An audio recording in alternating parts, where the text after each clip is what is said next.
This channel does not promote or promotion any illegal activities. All content provided by this channel is meant only for educational purpose only.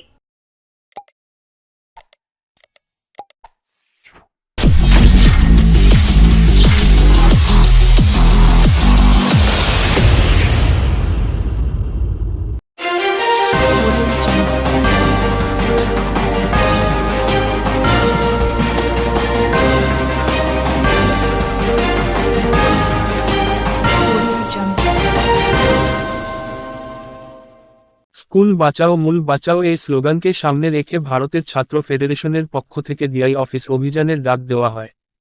একদিকে যখন ছাত্র সমাজ আরজিকর কাণ্ড নিয়ে নবান্ন অভিযান করছে, ঠিক তখনই ভারতের ছাত্র ফেডারেশনের পক্ষ থেকে আজ ডিআই অফিস অভিযানের ডাক দেওয়া হয়।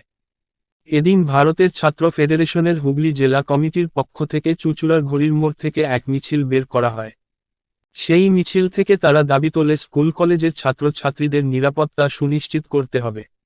পাশাপাশি তারা মুখ্যমন্ত্রীর পদত্যাগেরও দাবি করেন। মিছিল পৌঁছায় চুঁচুড়ার পিপুলপাতি মোড়ে শিক্ষা ভবনে। এরপর শিক্ষা ভবনের সামনেই ভারতের ছাত্র ফেডারেশনের সদস্যরা তাদের দাবি দাওয়া নিয়ে স্লোগান দিতে থাকে। সেখান থেকে এক প্রতিনিধি দল হুগলির ডিআই কাছে গিয়ে তাদের 9 দফা দাবি সম্মিলিত স্মারকলিপি প্রদান করেন, যার মধ্যে তাদের মূল দাবি ছাত্রছাত্রীদের নিরাপত্তা সুনিশ্চিত করতে হবে।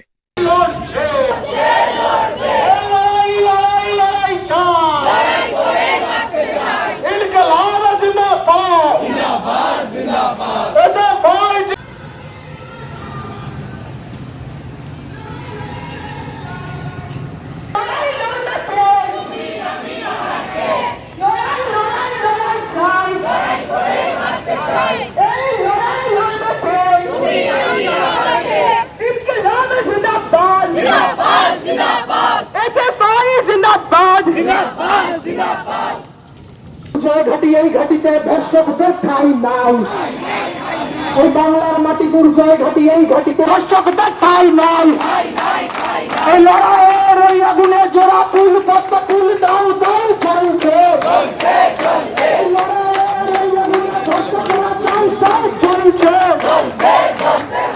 এই আমার মাটি আমার মা, এই আমার মাটি আমার মাটি আমার মাটি আমার মা নাই। এই দিন আকাশের এই বাংলায় ধর্ষকদের ঠাঁই নাই।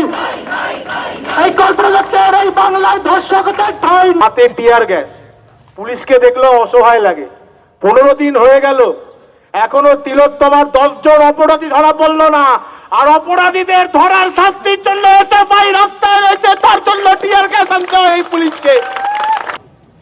বাড়িতে ফোন করছে, হোয়াটসঅ্যাপ করে পুলিশ, হোয়াটসঅ্যাপ করে ফোন করছে, ভাবতে পারে ক্ষমতা নেই।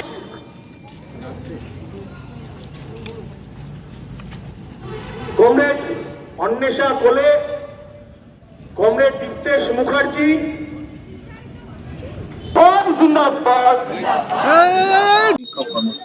আপনারা দেখতে পেয়েছেন যে গত 9 তারিখ থেকে বাংলার বুকে যেভাবে বাংলার মানুষ স্বতঃস্ফূর্তভাবে রাস্তায় রয়েছে, যে আরজি করের নৃশংস ঘটনা শুধু বাংলা নয়, দেশ নয়, গোটা পৃথিবীকে আলোড়ন সৃষ্টি করে দিয়েছে।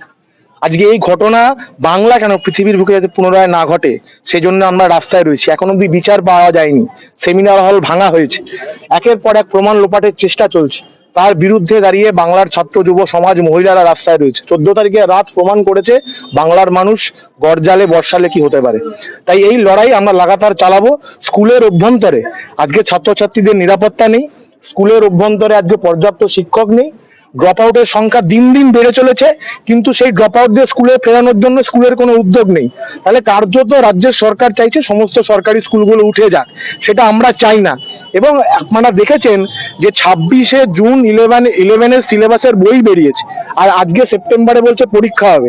আলাদিনের আশ্চর্য প্রদীপ নিয়ে তো পরীক্ষা হতে পারে না। পরীক্ষার জন্য পর্যাপ্ত সময় দিতে হবে ছাত্রছাত্রীদের। শিক্ষাঙ্গনকে আজকে রাজ্যের সরকার ফাজলামোর আতুর ঘরে পরিণত করতে চাইছে, তার বিরুদ্ধে দাঁড়িয়ে এসএফআই রাস্তায় রয়েছে। ক্যাম্পাসের অভ্যন্তরে পর্যাপ্ত শিক্ষক চাই, পর্যাপ্ত পরিকাঠামো চাই।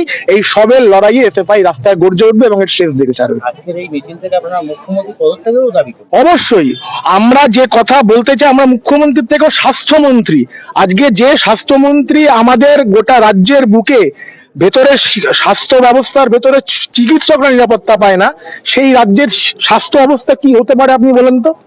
আজকে সেই স্বাস্থ্যমন্ত্রীকে আমরা চাই পদত্যাগ উনি করুন, স্বাস্থ্যমন্ত্রী পদত্যাগের দাবিতেও আমরা করছি। আজকে নবান্ন অভিযান থেকে এসএফআই সরে আসার পর কি এটা বিকল্প কর্ম? নবান্ন অভিযানে কোনো এসএফআই ছিল না, নবান্ন অভিযানে কোনো এসএফআই ছিল না।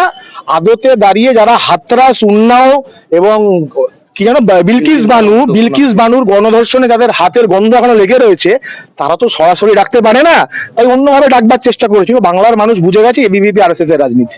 আপনারাও যে ছাত্রছাত্রীদের সুরক্ষার জন্যই আপনারাও কত নেবেছেন, আজকে ছাত্র সমাজও নবান্ন অভিযান ছাত্রছাত্রীদের সুরক্ষার জন্য, তো সেই জায়গা থেকে কি বলবেন? না, সেই জায়গা থেকে বলবো যে কারদের নবান্ন অভিযান সেটা তো জানতে হবে, যে এক ধর্ষণকারী আরেক ধর্ষণকারীর বিরুদ্ধে রাস্তায় নামছে, এটা তো হতে পারে না। বাংলার প্রকৃত প্রগতিশীল ছাত্র সমাজ কোনোদিন আজকে নবান্ন অভিযান ডাকতে পারে না। আজকে আমরা এসএফআই ডিআই অভিযান ডেকেছি এই কারণে, আজকে স্কুলের দাবি এবং আমরা এসেছি ডিআই অফিসে। আজকে ইউজিসি নেটের পরীক্ষা রয়েছে, সেই ইউজিসি নেটের পরীক্ষার দিন কলকাতার রাজপথ অচল থাকতে পারে না। আমরা নির্দিষ্ট স্কুলের দাবি বলে আজকে এখানে এসেছি স্কুলের আন্দোলন করতে। এটা দেখুন, তাহলে বুঝতে পারবেন। আরজিকর নিয়ে কি আপনারা পথে নামবেন? হ্যাঁ, আমরা রোজ পথে রয়েছি, আগামী দিনেও পথে থাকবো, শেষ দিন অব্দি পথে থাকবো। যতদিন না প্রত্যেকটা দোষী শাস্তি পাচ্ছে, এসএফআই স্বাধীনতা, গণতন্ত্র, সমাজতন্ত্রের ঝান্ডা রাস্তায় থাকবে।